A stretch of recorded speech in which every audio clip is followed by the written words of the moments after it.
So I wanted to return to a comment you made earlier about the generation of lost boys. You likened them to the Peter Pan movie. Oh, okay, yeah. So when we're talking about red pill media as being a large influence, and I wanted to define that. It's a reference to the Matrix, in which a lot of these media heads No, I'm familiar with that. talk about unplugging yourself, and it's about waking up to the realization that there is an active attack on masculinity, that men's rights need to be, that men are being oppressed in a way, and that men's rights need to be advocated for. Many people have attributed the red pill media to rise in this almost generation of lost boys. I kind of wanted to get your opinion on do you see this generation of lost boys as a failure of, say, masculinity, or are there potential other factors, economic, social factors, such as, the death of the American dream, increasing costs of living in America, increased costs of education? Are there any other reasons as to why this generation of lost boys might exist, or do you basically attribute it to just... I acknowledge all of that, of course. I mean, it's a very good faith question, and thank you. In America, we made a stupid decision in the 1970s, 80s, and 90s to shut down our factories in the middle part of the country and basically disenfranchise and deindustrialize tens of millions of working class men and tell them to go move to the cities and learn to code. I said this in the previous Q&A, but I can again, which is that a family used to be able to be supported on a single income of 35 weeks of labor a year. Now it takes upwards of 60 weeks of labor a year. However, given all the economic and social and all those factors, the largest of all of them is the cultural and the educational that has infantilized men and hyper-feminized them in the messaging, in the outreach, and in the treatment. And so I can give you specific examples. In what way has the education system infantilized men? I mean, every possible way, from the hypermedication of young men, from in the core curriculum in America, we learn about toxic masculinity from ages 8 in public schools in California and in New York. We never talk about toxic femininity. Do you agree that there's toxic femininity as well? I mean, I think it's an unfair double standard. Why? Well, how can femininity not be toxic if masculinity can? I'm not saying they can't be. Do we teach kids about toxic femininity in our schools? No, tell me yes or no. I mean, I think that they come from two very different places. I think toxic masculinity comes from a level of misogyny, where I think toxic femininity often comes from a reaction to a misogynistic system which fundamentally oppresses and systematically oppresses women. And I'm not saying that toxic femininity is a good thing, but I'm saying it's a much more understood and valid reaction to a system of oppression versus toxic masculinity, which oppresses. Okay. So even if I grant you that, are they teaching toxic? Has that term ever been used in a school that you know of? What term? Toxic femininity? No, it's not. Oh, that's weird. So only one sex gets criticized and called toxic. Maybe that creates a backlash. Well, because one is creating a system of oppression. Oh, no, that's your interpretation. No, you can make every excuse under the book that you'd like, but only one chromosome set gets criticized, called that they're terrible and awful, and that women basically need to be go into the corporate world with no reservation. And young men see this pattern in the West and in our country from the authors, from the curriculum, from the music, from the movies. And we see, and of course, again, in the educational system proper, we have seen the infantilization of the young male. And so again, we know the data, you did agree to it, that young men are checking out completely, but we're actually living under a hyper-feminist West that is toxic. What does that mean? Speech police, feelings first, emotion over reason, community over individualism. We're seeing this, and by the way, is it working? Is the West stronger as it's become more feminine in the last 30 years? No. In fact, our morale is weaker, we're more suicidal, our fertility rates are down, we have lost the balance, we've lost the yin and the yang between the male and the female. We lost what worked, and we have hyper-platformed. Your own prime minister, Boris Johnson, when he was talking at a summit, said we need to actually make things more feminine. Could you imagine if he said we need to make things more masculine? How does that sound to a dock worker in Brighton or someone in Essex? We need to make things more feminine? No. Instead, we need to restore the balance that God created man and women. And right now, and by the way, you want an example? Adolescence. How does that movie Adolescence not broadly generalize a theme that, first of all, doesn't exist, secondly, is like a slow motion, like humiliation ritual for the young boys of Britain. Could you imagine if there was a similar movie criticizing young women that are like how they are the ones that are driving men away, about how catty they are, about how they don't want to be. No, it's fine. I'll just complete the point. I could give you data point after data point, and I would ask you the question, has the West grown stronger the more effeminate has become? Okay. You've said a lot. Yes, that's how a Q&A works. You ask the question and I answer, so I am the speaker. You know that's how it works. That's my turn, thank you. Okay, so on your point about adolescence, I don't think adolescence is a generalization. We are not saying that every young boy in the UK is like this. We're not saying every young boy goes through this process. It's an example of what can happen when people fall into this kind of media. I think it's like, and it's more of a story or a warning to what can happen to people that, you know, fall into these bubbles, who don't find the help that they necessarily need, that can turn violent. And like, this is a perfect example of toxic masculinity, in which the boy feels like he's not affirmed in his masculinity and takes that out on women. Like that, we've also then seen like within men, like the largest contributor to like men's deaths right now is male suicide. Like, but I would argue that is not a factor of feminization, but instead a factor of masculinity. The idea that men can't be in touch with their feelings. You talked about a feeling first approach being effeminate. So men are simply not allowed to engage with their feelings at all. Like men not allowed to talk about their feelings. These are large contributors to a massive problem within men's spaces that lead to what is the highest contributor to men's death, suicide. And I think this idea that, you know, men simply go back to work and if they're economically assured, then suddenly everything is fine. And, you know, men's mental health was never an issue before like the 90s or whatever it was when we used to start affirming men's mental health, I think is an unfair, it's an unfair point to make. And I think it doesn't speak to a lot of issues that a lot of young men face. And I think it's a dishonest way to go about talking about this conversation. Okay, so which part would you like me to respond to? Let's go to the point about male suicide and masculinity not being allowed to affirm. So to your point, if it was true that men have always been miserable, why have the suicide rates gone up? Well, because we've started recording suicides better. It's not to say that suicides didn't occur on this level. It's just we simply have better ways of recording. That's rubbish, and you know it. Body bags are data that transcends any sort of manipulation.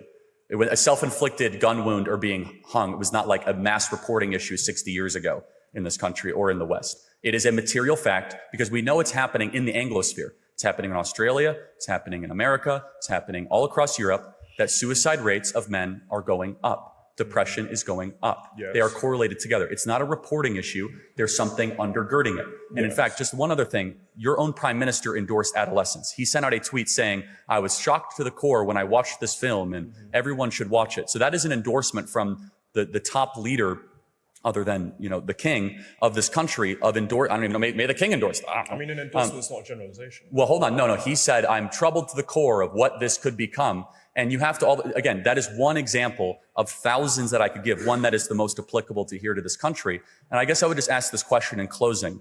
Do you think men would be happier if they are married and providing for a family? I don't think marriage or the institution of marriage is the only way a man can be happy. That's not what I said. I said generally happier. Do you think men will be generally happier if they're married, providing, and have children? I don't think that's a necessary factor to contribute to men's happiness. What is your solution to bring about male happiness in the West? Mine is men get married, have children, and provide. What is yours? That's a big question.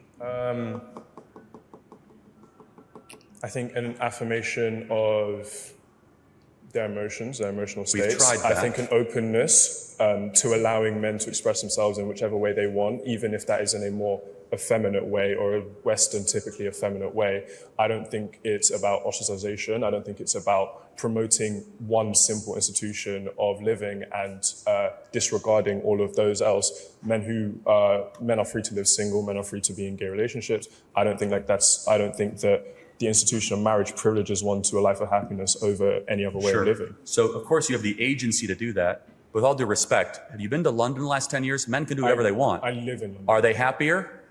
Men can dress how they want. men can act how they want and go to any club. Has it worked? Yeah, but also we've had austerity. There are other factors outside of simply just. Do you see what you're doing, cultural respectfully? factors. You're scrambling for an excuse to get away from the truth that's right in front of you. I mean, maybe men should get married and have children. Okay, but I think because it's worked for 2,000 years. I just think it's a very dishonest way to go about this argument, that there's only one issue. Interesting. Can I challenge you on that, though? Sure. Why is it that the men of much poorer African and Asian countries don't have suicide issues, yet they have no money?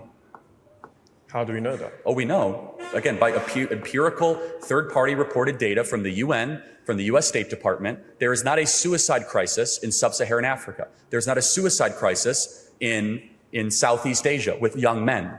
So explain to me that phenomenon. They're materially wealthy, they're not materially wealthy, and yet they're harming themselves. So why would you then say it's austerity?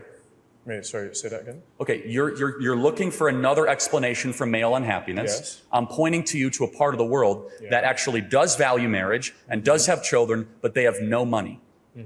So therefore, how could you say it is a material problem why the men of London, who can dress how they want, go to whatever bar they want, are not happy?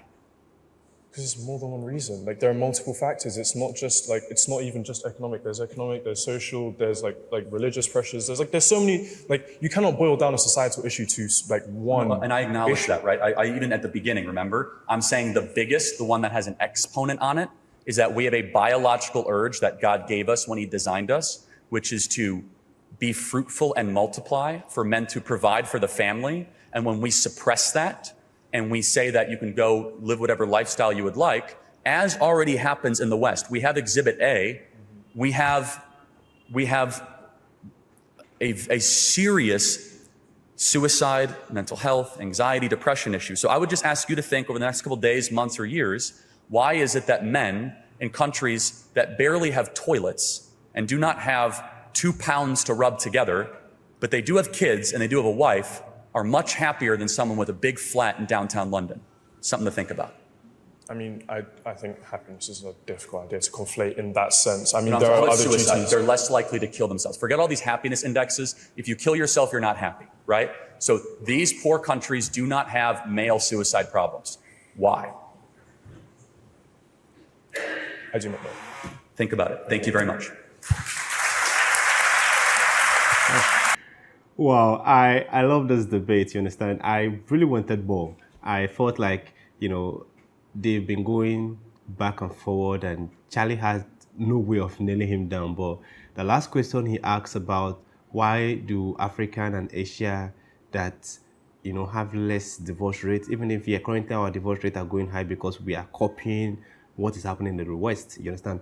But based on the fact that we have low divorce rates or more marriage rates, we don't really experience this suicidal whatever because it is very rare. It's not like it's not there, but unlike outside the shell of Africa, it is very rare for male to commit suicide because our mind are occupied with certain things. You understand? Right from when you were young, they were already putting it in your mind that you're a man. You understand? A lady child can do something, and the way that lady will be, pampered or spoken to is different from how a guy will be spoken to, because right from you being a kid, the mindset is there. You're a man. You need to be strong. You need to prepare. You need to, you one day have a family. So the earlier you get used to the hard life, the better for you. That is the mindset, right? Starting from when we're growing up. So when it gives you that eagerness, to push, to strive for more. You understand? The freedom to relax is not there. Because even if you have the privilege of even traveling to the West, you see, the way we see things, or the way you see a black African man behave outside the shell of Africa is different from how you see people from other continents, because they know why they are there. They are there to make the money because they have people waiting for them back home. So the mindset is a bit different. So I get where Charlie is coming from. Charlie is saying that people push for, almost every time I'm seeing seminar for ladies, you understand, know your rights, do this and that, like a whole lot of things that is preparing the female child. But I'm not seeing things preparing the male child. It's as if no one is speaking for us. We are going through the system. It's like things that worked before, the pattern that we are used to, the pattern of, providing, making money, doing the hard job so that you can take care of a family is no longer there. Because now the society is like, you don't need to make the money anymore because your wife is doing the same thing you're doing. So now it's turning like we need to go back home. Like the men need to go back home and relax while the women take over. It seems like the balance, like the pattern is changing. And that is why to me, I feel everything is becoming messed up because, you know, when something that has worked for 2,000 years begin to change, like before the world we adapt to it, there are so many things that will go wrong. That's just the truth, you understand? Because even in the Bible, the 10 commandments have been there, you understand? Thou shalt not kill, thou shalt not commit adultery, and so many other things. And that 10 commandments, even up to today, those patterns still works. The law forbid you from doing certain things, you understand? And that is what is in the Bible. So if we decide to rewrite that, it will make the world a messed up place for some time because people will try to adapt. And that is what I'm getting here. I'm getting that the way that has worked for people for long, you understand? The pattern, you understand? You know, grow up, get your certificates, get employed, start making family, and all. It's a pattern, you understand? At a certain age, you're expected to do this. But now it seems like everything is changing. And it's changing drastically. That is why Charlie is talking about this high suicide rate, because it seems like as things are changing, you feel like you're making people happy, whereas you're making them more and more depressed because this is not how it's supposed to be, or this is not how, I don't know, I just feel that way. Anyway, Charlie said there are always seminars for people talking about feminists, you understand? You see people, okay, let's talk about the female child, and there is no one talking about the male child. And I think we all need to look out for the male child too, because we are all important, you understand? It's not supposed to just be one sex. Men are going through a lot when it comes to, aside from even marriage, men are going through a lot in life. Because I don't know, maybe outside the shell of Africa, but men in Africa, they are going through a lot because we have this ideology that you need to be ready when the time is right. I've seen so many men in their 30s going to 40s, they are scared of getting married, not because they don't want to, but because they don't have the means to sustain a home.